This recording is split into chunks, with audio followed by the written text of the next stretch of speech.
11장 32절부터 34절입니다. 히브리서 11장 32절부터 34절입니다.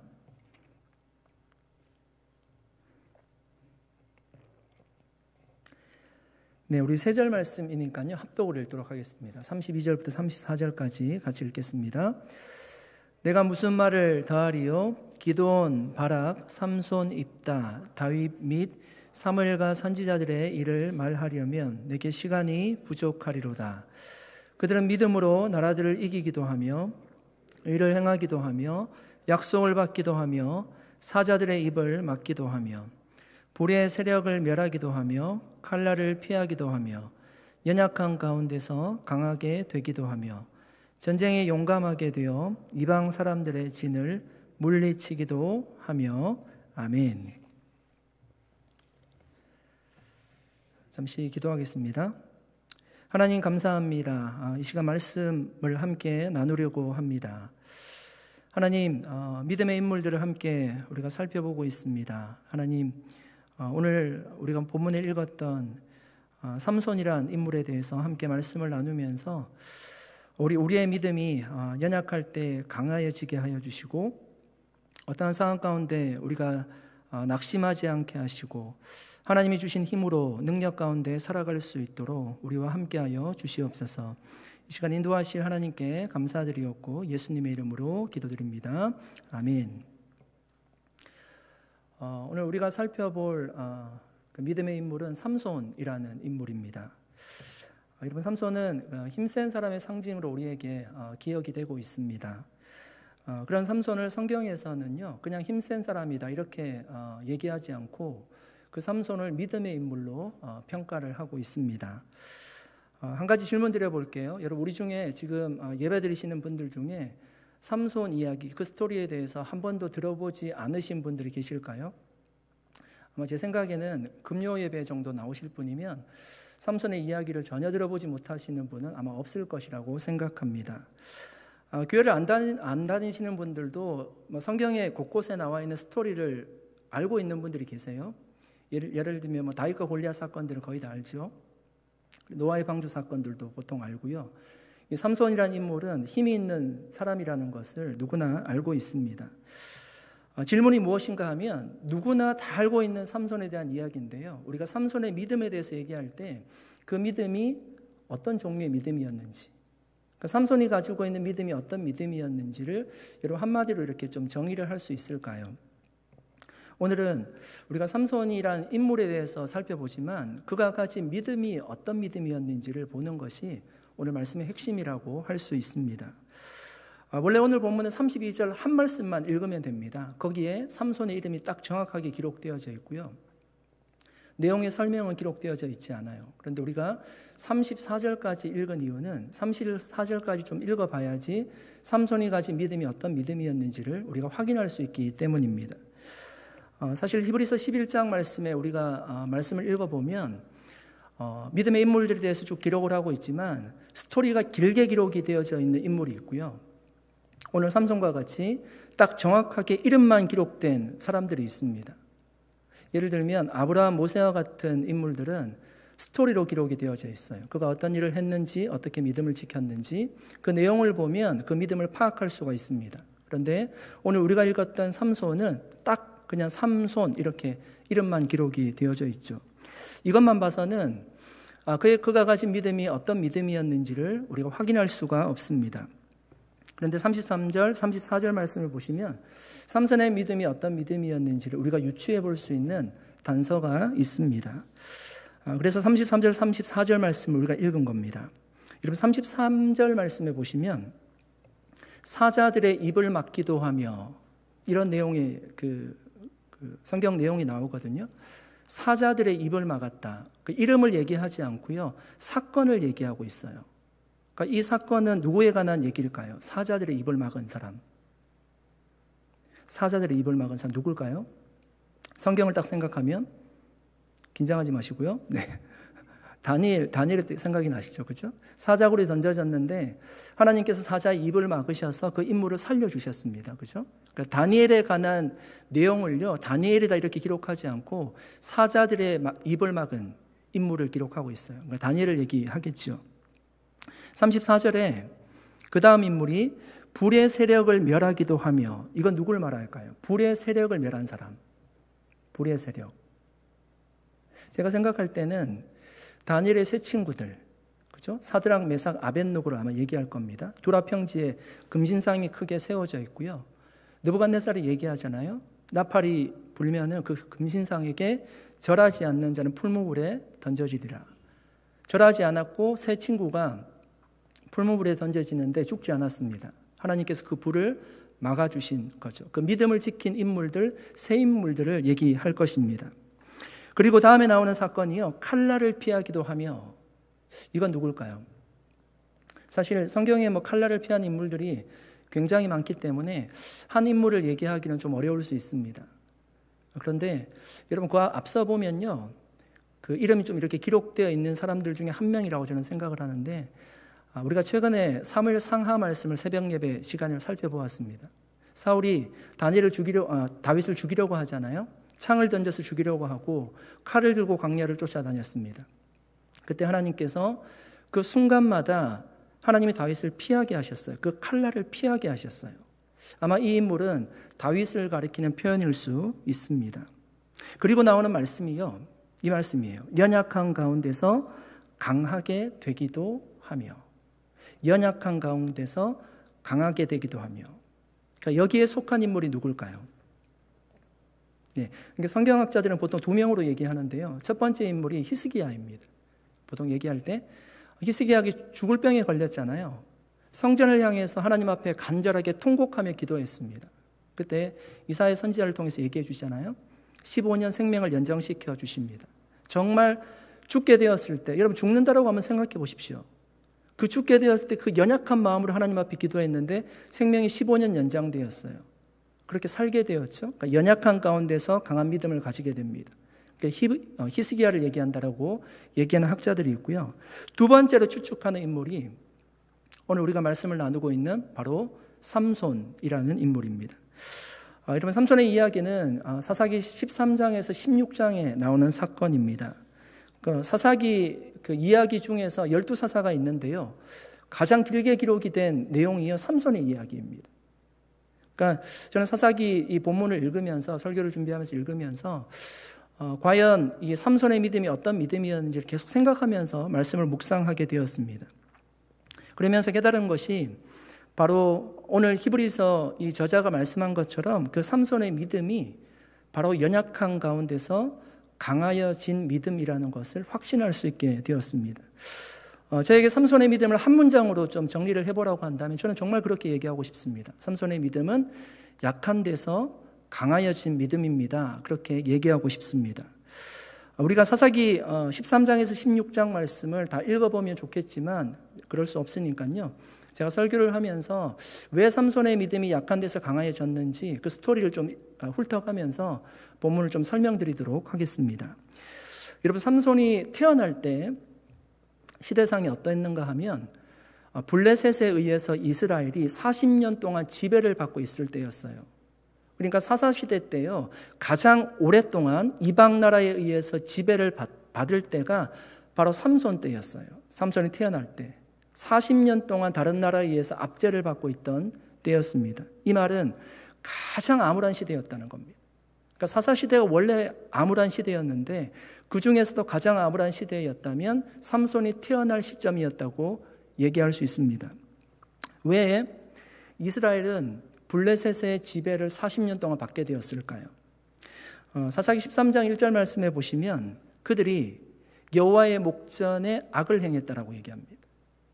그러니까 하나님께 죄를 지었기 때문에 그 죄에 대한 심판으로 하나님께서 블레셋 나라를 일으키시고요, 이스라엘 백성들을 치게 하셨다는 것입니다.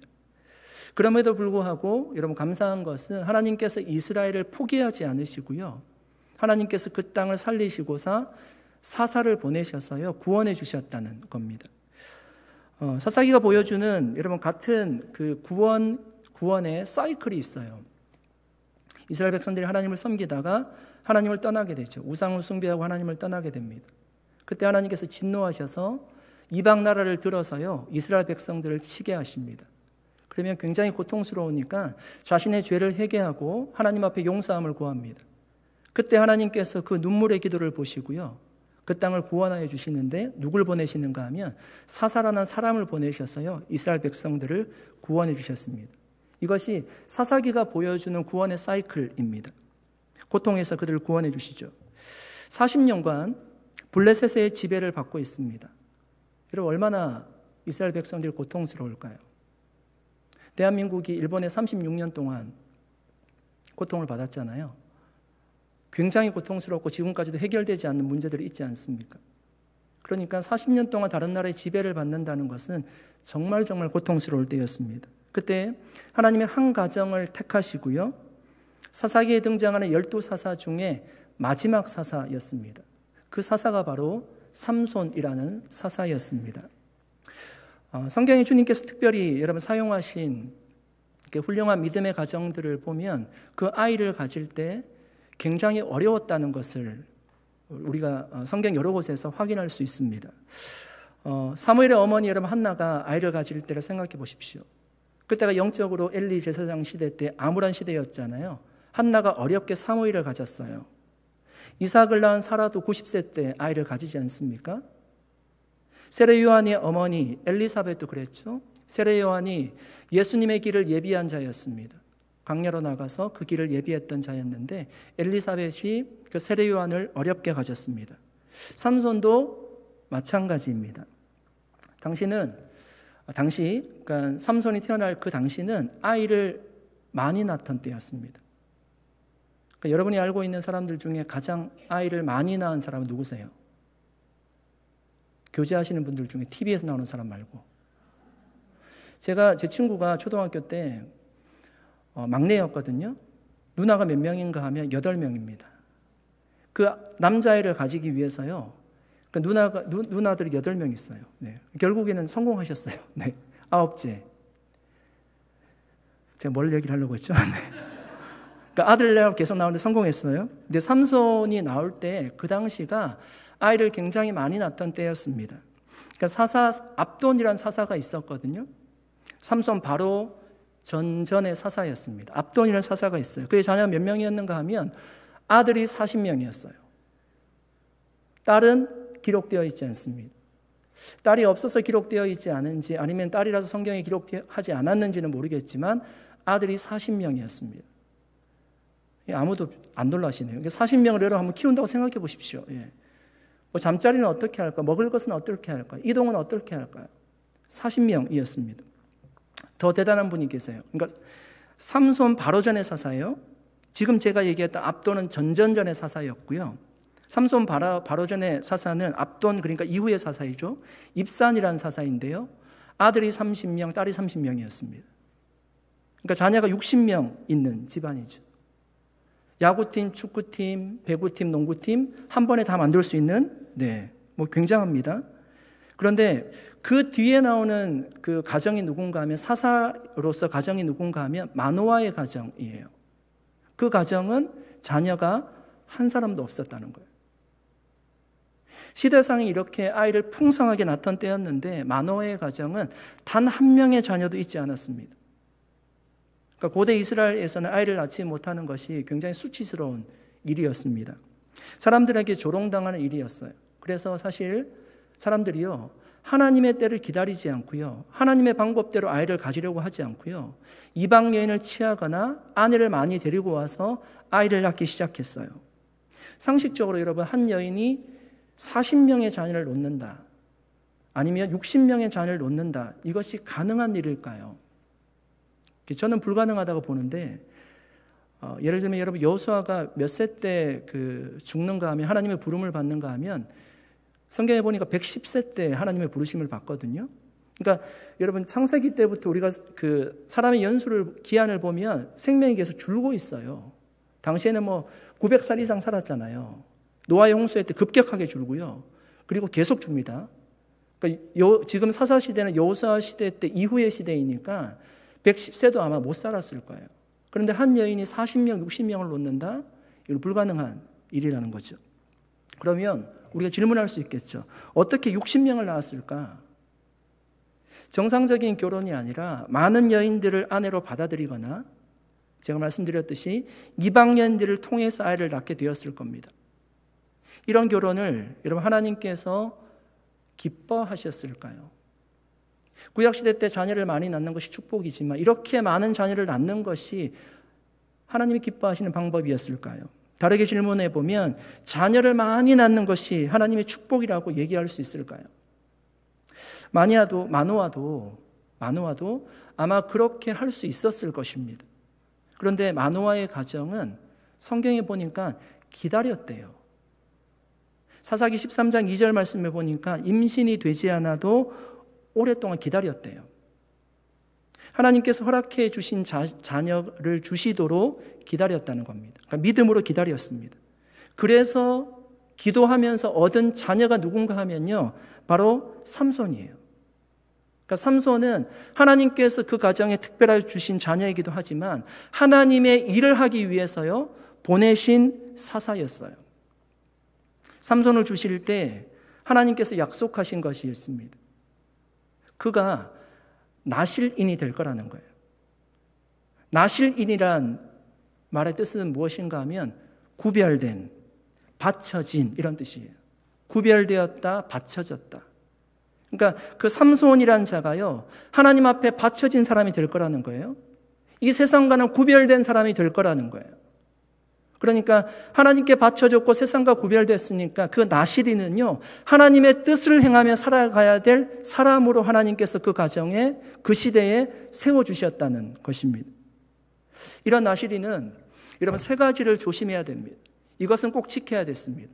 첫 번째가 부정한 것 만지면 안 됐고요.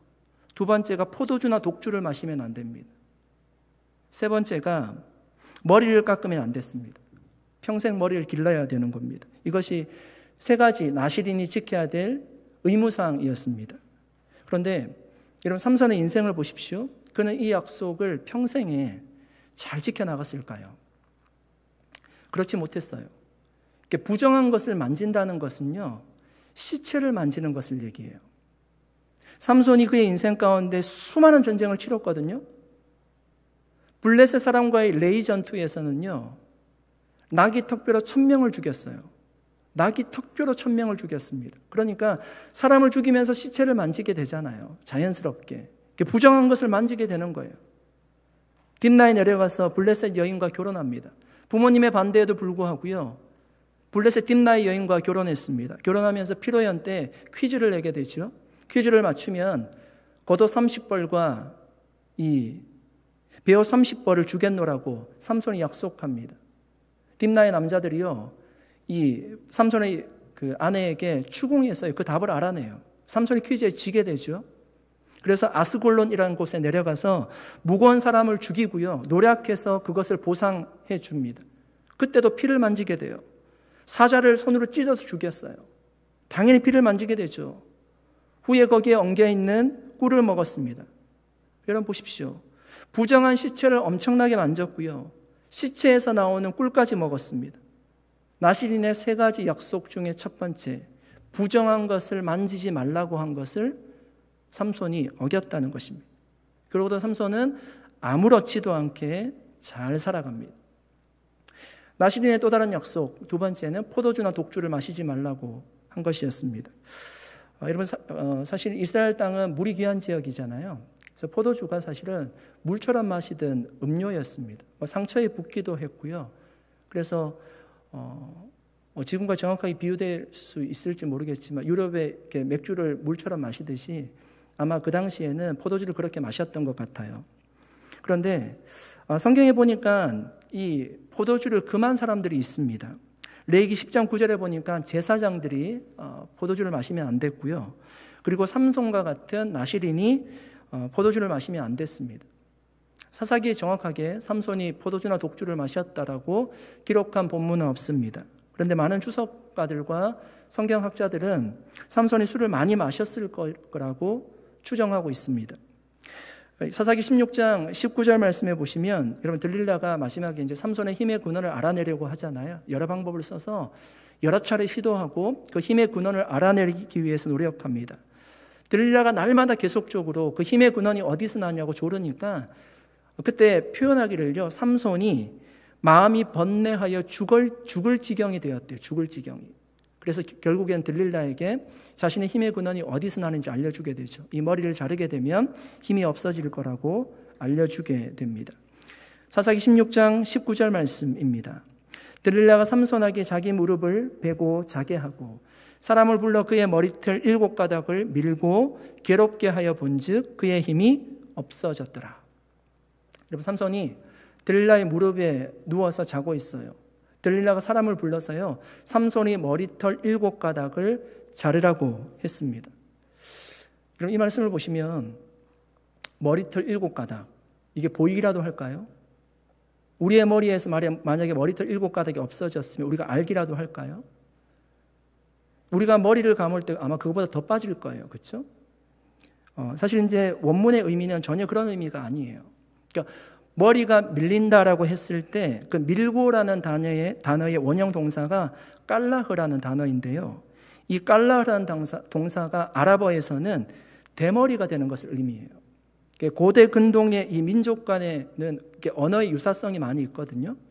그러니까 그런 의미에서 볼 때 본문에 머리털 7가닥이 밀렸다는 것은 정말 표현할 수도 없이 머리털 7가닥을 뽑았다는 이런 얘기가 아니라 마치 대머리가 되듯이 머리가 거의 남지 않도록 머리를 밀었다는 의미입니다.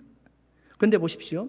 중요한 것은 삼손이 지금 머리를 밀리고 있는데요, 자기가 머리가 밀리고 있다는 것을 알고 있습니까? 머리가 밀리고 있다는 것을 알고요, 반항을 하고 있습니까?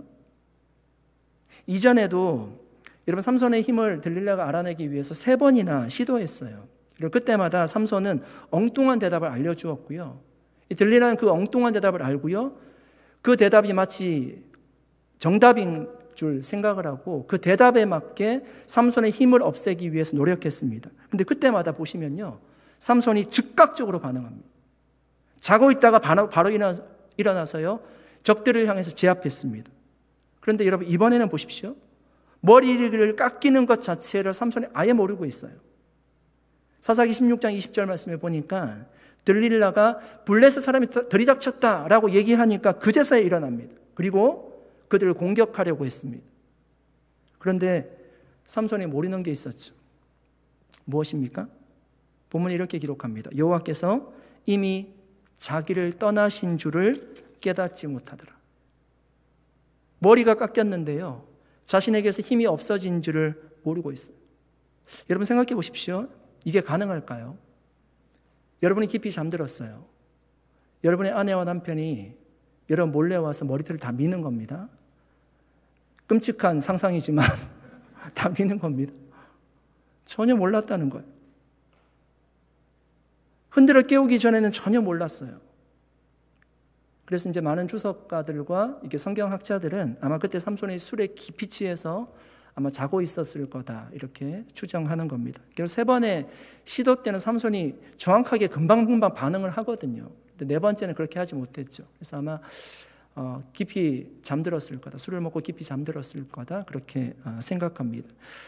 삼손은 나실인으로서 여러분 3가지를 지켜야 됐죠. 부정한 거 만지면 안 됐고요, 포도주, 독주 마시면 안 됐고, 그리고 머리털을 자르면 안 됐는데 이 3가지를 모두 다 어겼습니다. 한 가지를 어겼을 때 회개하고 주님께 돌아왔어야 됩니다. 부정한 것을 만졌을 때요, 그것이 잘못된 줄 알고요, 그것을 하나님 앞에 회개하고 주님께 돌아왔어야 돼요. 이방 여인을 쫓아다니고 술에 취해서 살아갈 때 이것이 하나님 앞에서 얼마나 죄인지를 그가 깨닫고 그가 회개하고 하나님 앞에 돌아왔어야 됩니다. 그때가요, 하나님이 주신 기회였어요. 들릴라를 멀리하고요, 술에 취해서 지내지 않았다라면 더 큰 비극을 막을 수가 있어요. 머리가 잘리지 않을 수도 있었을 거예요. 후에 2눈이 뽑히고요, 블레셋 땅에 다곤의 신전에 끌려가지 않을 수 있었을 겁니다. 이렇게 하나 때, 2개 때, 그때 하나님 앞에 회개하지 못하니까요, 이렇게 비참한 신세가 되고 만 거예요. 여러분, 삼손은 하나님이 보내신 사람이었잖아요. 기도하며 얻은 자녀였어요. 기도함으로 하나님이 그 땅을 살리기 위해서 보내신 사사였어요. 준비된 사람이었습니다. 이스라엘 구원할 사사였어요. 그럼에도 불구하고 돌이켜야 될 때 돌이키지 못하니까 비참한 신세가 되었습니다. 사랑하는 여러분, 주님이 우리에게요 사인을 주실 때가 있어요. 거기야. 더 이상 가면 안 돼. 거기야. 거기 멈춰야 돼. 지금이 회개해야 될 때야. 지금 돌이켜야 될 때. 더 가면 큰일 나. 그 사인을 받지 못하면요 우리가 계속 가는 거예요.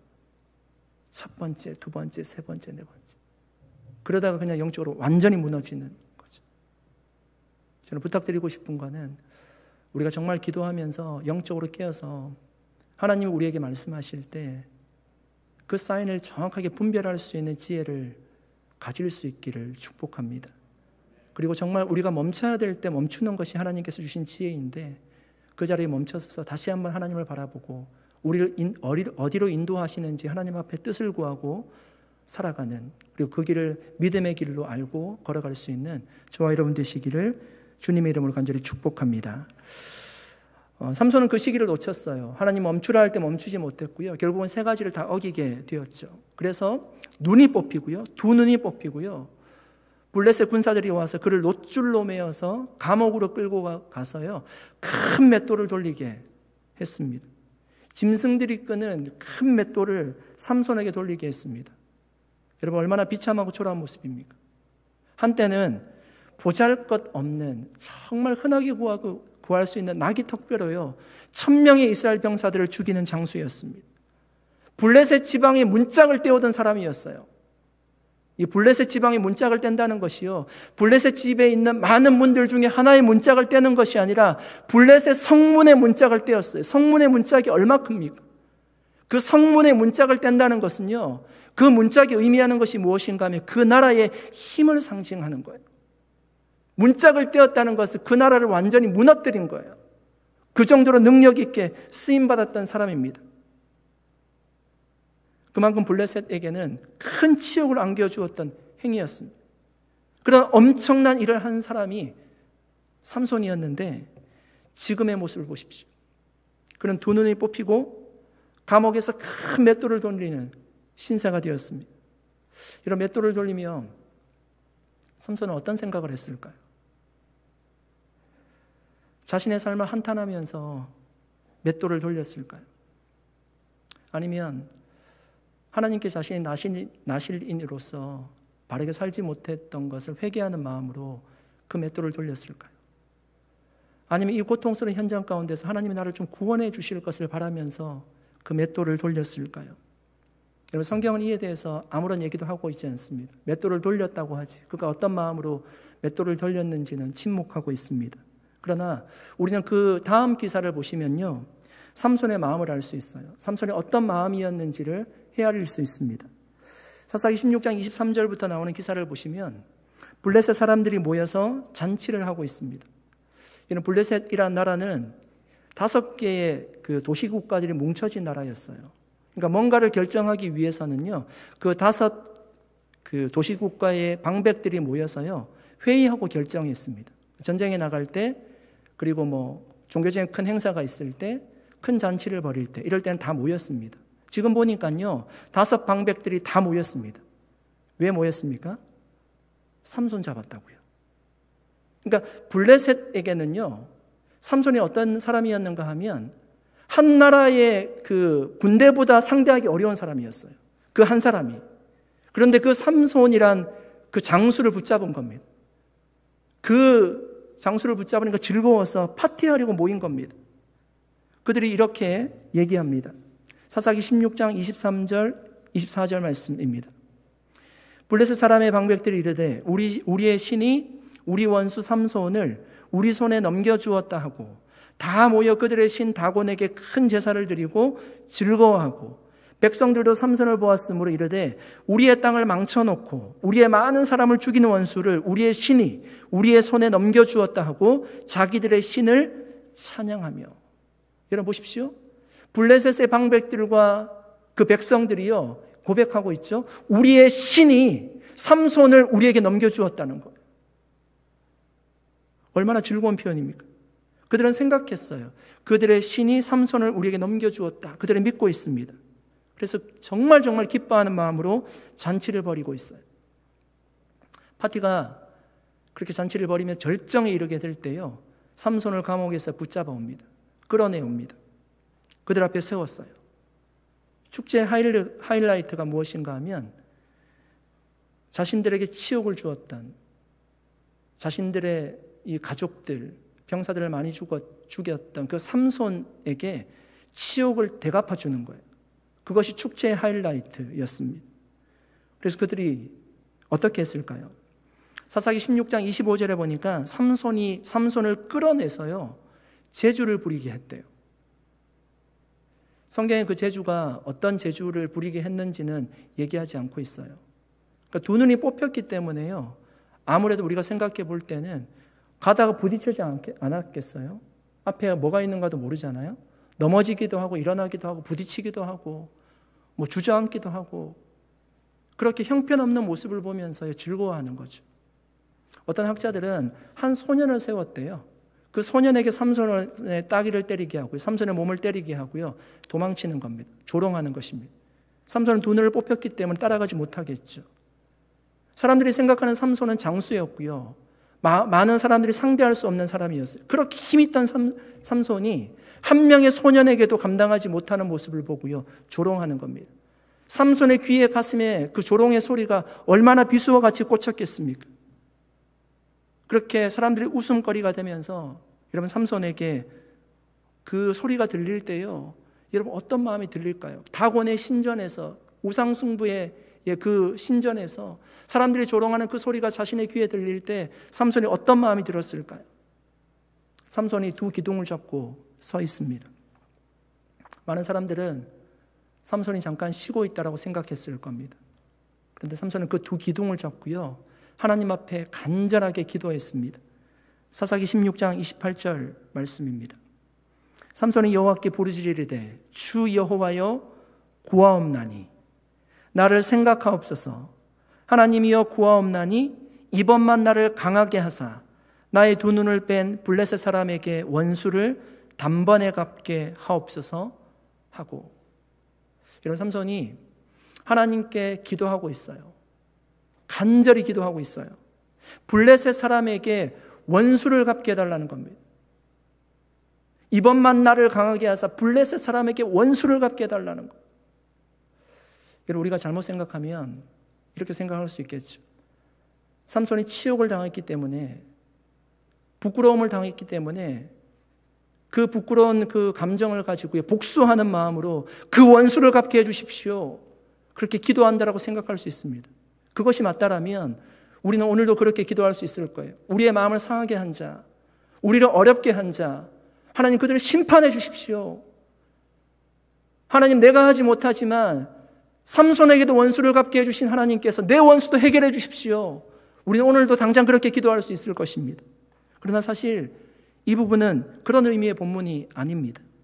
여러분, 삼손이 사사로 부름을 받을 때요, 마노아의 아내가 임신을 할 때 하나님께서 계시를 주셨어요. 삼손이 어떤 사역을 앞으로 할지, 사사로서 어떤 사역을 할지 계시를 주셨습니다. 그 말씀이 사사기 13장 5절의 말씀입니다. 여러분, 삼손 이야기에서요, 그러니까 13장에서 16장에 나오는 삼손 스토리에서 가장 중요한 말씀이라고 할 수 있어요. 삼손은 이 말씀 때문에 이 소명을 따라 산 것입니다. 한번 읽어볼까요? 사사기 13장 5절입니다. 제가 읽어드리겠습니다. 보라, 내가 임신하여 아들을 낳으리니 그의 머리 위에 삭도를 대지 말라. 이 아이는 태에서 나옴으로부터 하나님께 바쳐진 나실인이 됨이라. 그가 블레셋 사람의 손에서 이스라엘을 구원하기 시작하리라 하시니. 여러분, 분명히 명시되어 있죠. 삼손의 사명이 무엇입니까? 그가 블레셋 사람의 손에서 이스라엘을 구원하기 시작합니다. 그가 블레셋 사람의 손에서 이스라엘을 구원하기 시작합니다. 이게 사명이에요. 여러분, 삼손은요, 40년 동안 이스라엘을 압제하고 있던 블레셋 사람의 손에서 이스라엘을 구원해내기 위해서 살았어요. 구원을 마치지는 못했어요. 구원을 마치지는 못했지만 구원을 시작한 거예요. 그것이 삼손의 소명이었습니다. 그것도 누구와 같이 하는 것이 아니라 혼자 그 일을 감당했습니다. 여러분, 삼손의 인생을 보십시오. 삼손의 첫 인생이요, 블레셋과의 전쟁이었어요. 나귀 턱뼈로 1000명을 죽인 거, 블레셋 병사를 죽인 거죠. 성문의 문짝을 뗀 거예요. 블레셋의 성문의 문짝을 뗀 거예요. 딥나의 여인과 결혼하잖아요. 근데 그때 부모님들이 말렸거든요. 결혼하지 말라고. 삼손이 결혼해요. 그런데 성경에 보니까 그때 삼손이 이렇게 생각했대요. 사사기 14장 4절에 이렇게 말씀합니다. 그때 블레셋 사람이 이스라엘을 다스린 까닭에 삼손이 틈을 타서 블레셋 사람을 치려 함이었으나 그의 부모는 이 일이 여호와께로부터 나온 것인 줄은 알지 못하였더라. 뭐라고요? 결혼한 이유가요, 틈을 타서 블레셋을 치려고 했대요. 그러니까 삼손이 그냥 허랑방탕하게 살아간 사람이 아니라는 얘기예요. 이스라엘을 블레셋 사람의 손에서 구원해내기 위해서 그 소명의식을 가지고 살아갔다는 것입니다. 여러분 보십시오. 삼손의 전 인생이요, 블레셋에 대항해서 이스라엘 백성들을 구원하는 일이었어요. 그것이 그의 사명이었습니다. 삼손이 생각할 때 자신이 지금 눈이 뽑히고 조롱당하고 수치스럽게 붙잡혀 있는 것이 블레셋 사람들이 얘기하듯이 블레셋의 신이 하나님을 이겼기 때문에 자신이 붙잡혀 있는 것이 아니라 자신이 나시린의 삶을 살지 않고 범죄했기 때문에 하나님이 자신을 심판하셨다고 생각했습니다. 그러니까 자신이 수치를 당하는 것은요, 괜찮지만 자기 죄 때문에 자기가 수치를 당하니까 그것은 괜찮지만 자신을 사사로 세우신 하나님의 이름이 모욕당하는 것을 그가 견딜 수 없는 것. 여러분, 다윗이 골리앗과 싸울 때요, 싸운 이유가요, 하나님 이름 때문이었어요. 하나님의 이름이 이 땅에 사람들에게 모욕을 당하고요, 수치를 당하는 것을 보지 못해서 다윗이 싸우지 않습니까? 이 삼손이 그랬다는 거예요. 자기가 고통당하는 것은 괜찮지만 하나님의 이름이 모욕당하는 것을 견딜 수 없었습니다. 하나님이 자신을 블레셋 사람의 손에서 이스라엘 구원을 사사로 세워주셨다면, 그 소명이 지금도 자신에게 있다면, 이 기둥을 잡고 있는 자신에게 그 소명이 아직도 유효하다면, 하나님 마지막으로 나에게 단 한 번만 기회를 주셔서 하나님 이 블레셋의 손에서 이스라엘 백성들을 구원하게 해 주십시오. 그렇게 기도하고 있는 겁니다. 그 말이 원수를 갚게 해달라는 말이에요. 내 원수를 갚게 해달라는 말이 아니라 하나님의 이름을 모욕하는 이스라엘 백성들의 원수, 하나님의 원수를 갚게 해달라는 삼손의 간절한 기도였다는 것입니다. 여러분, 지금 삼손의 모습을 보십시오. 두 기둥 사이에 서 있는 삼손의 모습을 한번 생각해 보십시오. 두 눈이 뽑히고 너무나 초라한 모습. 그런데 그의 신앙은요, 하늘을 향해 치솟고 있습니다. 어느 때보다도 그는 숭고한 신앙을 가지고 있습니다. 지금이 자신의 인생에서 가장 약할 때인데 그는 주님을 더욱더 뜨겁게 만났습니다. 밝은 눈이 있을 때는요, 하나님을 잘 보지 못했어요. 하나님의 뜻을 생각하지 않고 그냥 자신의 욕심의 정욕이 이끌려서 살았습니다. 그러나 두 눈이 뽑히고 보니까 하나님이 보이기 시작합니다. 그 눈의 뜻을, 그분의 뜻을 밝히 알게 되었어요. 눈이 뽑히고 나서 오히려 하나님의 뜻을 밝히 알게 되었습니다.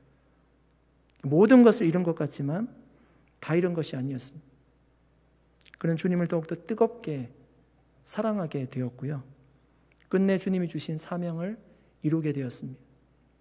삼손이 두 기둥을 잡고 기도하고 그 기둥을 힘껏 밀 때요, 다곤의 신전이 무너지게 되죠.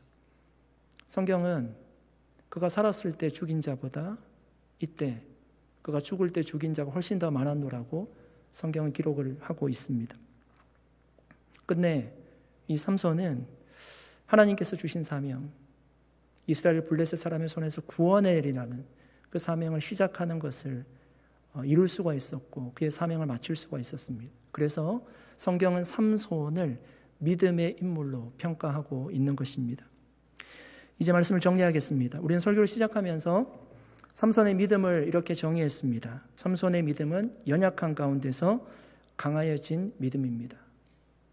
이 정의를 여러분 어느 정도 이해하시고 동의하시는지 모르겠습니다. 삼손은 화려한 인생을 살았습니다. 그러나 그때는 주님이 잘 보이지 않았습니다. 힘이 있을 때는 자신의 힘을 믿고 인생을 살았습니다. 자신의 힘으로 다 될 것 같았습니다. 그가 얼마나 능력이 뛰어난 사람이었습니까? 혼자 1000명을 상대도 괜찮은 사람이었습니다. 자신의 힘으로 모든 것을 할 수 있을 줄 알았습니다. 여러분, 우리의 삶도 크게 다르지 않은 것 같습니다. 여러분 삶은 어떻습니까? 내가 모든 것을 다 할 수 있노라고 생각하며 살아가십니까? 삼손은 두 눈이 뽑히고 약해졌습니다. 사람들에게 조롱거리가 되었습니다. 그때 삼손은 더욱더 하나님을 의지하게 되었습니다. 주님께 부르짖어 기도하게 되었습니다. 하나님의 뜻이 보이기 시작했습니다. 잊고 살았던 주님의 사명이 다시금 떠오르기 시작했습니다. 그 사명을 자신의 몸을 바쳐서라도 이루고자 하는 믿음이 생겼습니다. 하나님의 영광을 다시금 자신을 통해서 드러내기를 소원했습니다. 사랑하는 여러분, 오늘 말씀을 통해서 한 가지 같이 기억했으면 좋겠습니다. 여러분, 약할 때가 있어요. 우리가 부족할 때가 있고 약할 때가 있습니다. 그런데 약할 때가 꼭 나쁜 것은 아닌 것 같습니다. 부족할 때가 불편하고 어렵기는 하지만 정말 우리가 못 견딜 정도로 나쁜 건 아닌 것 같아요. 삼손이 눈을 밝게 떴을 때는 하나님을 그렇게 의지하지 않고요, 자기의 힘대로 살아가잖아요. 근데 눈이 뽑히고 보니까 오히려 하나님을 더 의지하게 되고요, 사명을 분명하게 발견하게 됩니다. 일부러 여러분 삼손처럼 우리가 약해져서 주님을 만나고자 일부러 우리가 약할 필요는 전혀 없습니다. 일부러 고난을 택할 필요는 전혀 없습니다.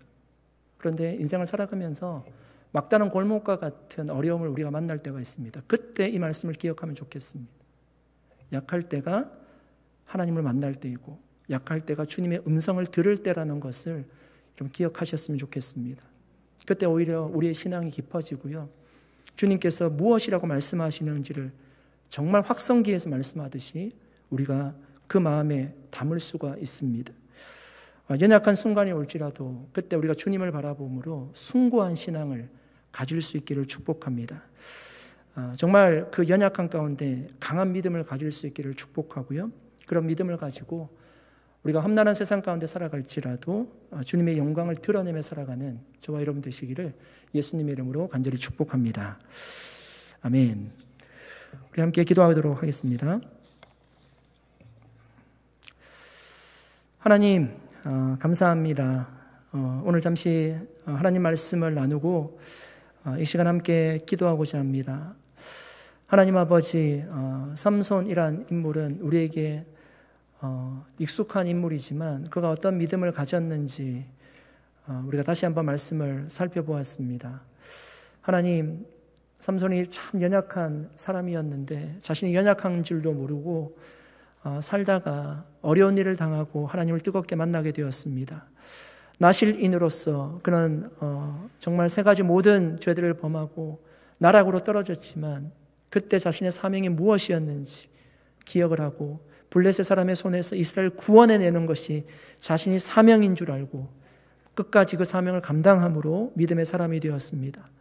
하나님, 우리도 일부러 낮아질 필요는 없고 일부러 고난을 택할 필요는 없지만 그래도 어려움이 우리에게 찾아올 때에 그때 우리가 절망하거나 낙심하지 않게 하여 주시고 그 어려울 때 오늘 이 말씀을 기억하고 약할 때 강하여진다는 그 믿음, 바울이 고백하였듯이 약할 때 강함이라 고백하였듯이 우리도 그 믿음을 가지고 약함을 통해서 역사를 오히려 이루시는 주님을 바라보고 우리가 험난한 세상 가운데 믿음 가지고 또 승리하신 주님의 영광을 드러내며 살아가는 저희 모두가 될 수 있도록 축복하여 주시옵소서.